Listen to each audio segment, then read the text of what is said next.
रहमतुल्लाहि ताला व बरकातुहू।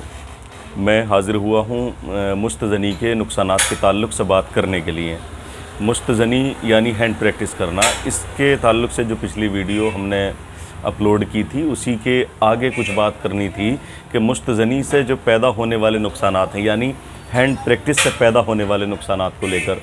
तो कुछ हमारे भाई ये ख़याल कर लेते हैं कुछ इश्तिहारी हकीमों को पढ़कर कि दावेदारी तो हकीम लोग कर ही रहे हैं। आजकल आपने देखा होगा कि कैसा ही भी कितना ही भी बड़ा इन बीमारियों का सताया हुआ हो, हम हफ्तों में नहीं बल्कि चंद घंटों में सही कर देते हैं। बल्कि कितनी भी बड़ी कमज़ोरी हो किसी आदमी को, हम उसको जो है चंद ही दिनों में सही कर देते हैं। तो जैसा कि मैंने पिछली वीडियो में बयान किया था कि बाँव एक मरतबे टूटती है और पूरी ज़िंदगी के लिए वो कमज़ोरी का एहसास कराती है। अब एक चीज़ जिसमें हड्डी भी नहीं है और उसको हम बार बार तोड़ते हैं और फिर हम कहते हैं कि जो कुदरती तौर पर उसमें हमारे अंदर ताकत थी वो ताकत हमें हासिल हो जाए। तो मेरे भाई, झूठे दिलासों में हरगिज़ ना पड़ें, बल्कि इससे पैदा होने वाली जो अनगिनत बीमारियां हैं, बेशुमार इसके नुकसानात हैं, उस पर गौर करें।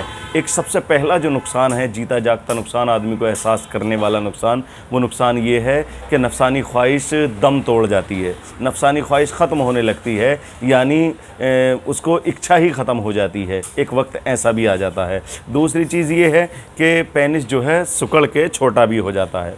समझ रहे हैं? आज़ाए तनासुल आपका ये अज़ू सुकड़ के छोटा भी हो जाता है। तीसरी चीज़ ये है कि वो टेढ़ा भी हो जाता है। और एक बात और ख़ास वो ये है कि जो मादा मनविया के अंदर जो शुक्राणु होते हैं, जिसको हम स्पर्म के नाम से भी जानते हैं, वो जो होते हैं वो भी ख़त्म होने लगते हैं। और जब वो ख़त्म होने लगते हैं तो ऐसे ही समझें कि आने वाली अपनी नस्ल का अपने हाथों से हम गला घोंट रहे हैं, अपने हाथों से जो है हम उसका कत्ल कर रहे हैं। तो लिहाजा इस बुराई से बचना चाहिए। और ये ऐसी बुराई है कि जब ये आदमी को इसकी लत पड़ जाती है तो इसके नुकसानात को नज़रअंदाज करता चला जाता है और आगे बढ़ता चला जाता है। लिहाजा इसके चलते हुए जो इसकी वजह से जो ख़ास बीमारियां पैदा होती हैं, वो बीमारी, एक जो ख़ास बीमारी ये भी है कि आदमी डिप्रेशन का शिकार रहने लगता है, यानी उसको भूलने की आदत हो जाती है, दिमागी तौर पे वो कमज़ोर हो जाता है।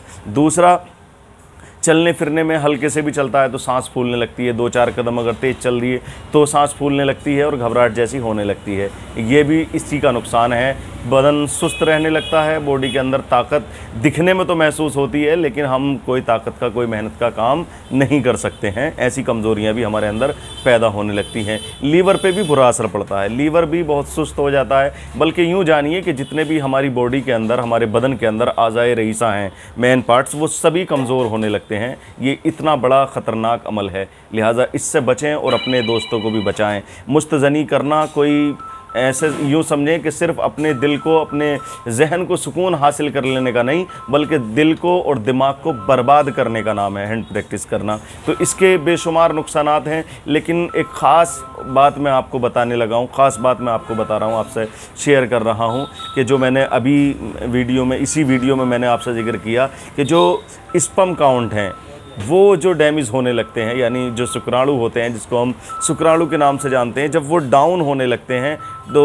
उसी दौरान ऐसा मौका आ जाता है कि हम उस पर जब ख्याल करते हैं या हकीमों के पास अपनी रिपोर्ट लेकर के जाते हैं तो वो भी दावेदारी करते हैं कि हम इसको इतने दिन में इतने हो जाएंगे, इतने दिन में इतने हो जाएंगे। लेकिन मेरे भाई, ये एक ऐसी बीमारी है, यानी मादा मनवियों को ज़बरदस्ती अपने हाथों से खारिज करना। वो जो जौहर नायाब हमारे अंदर है उसको अपने हाथों से खारिज करने का मतलब है कि उन शुक्राणुओं को, उन स्पर्म को जो हमारी नस्ल का बाइस हैं, उनको अपने हाथों से बर्बाद करना है। लिहाजा आपने अगर इस पे कंट्रोल किया तभी आप अपने इस सरमाए को, अपनी इस दौलत को, अपनी परवरदिगार आलम की अता की हुई इस नेमत को महफूज रख सकते हैं। और अगर आपने इससे गुरेज़ ना की, आपने अपने आप को इससे ना बचाया, तो यकीन जानें कि आप उस दर्जे बर्बाद हो जाएंगे। माल आदमी का चला जाता है, कहीं ना कहीं से किसी न किसी ज़रिए आप हासिल कर सकते हैं, लेकिन ये एक ऐसा सरमाया है, ये एक ऐसी दौलत है कि जिसको जानबूझ के अपने हाथों से हम बर्बाद करते हैं। और जब ये बर्बाद हो जाता है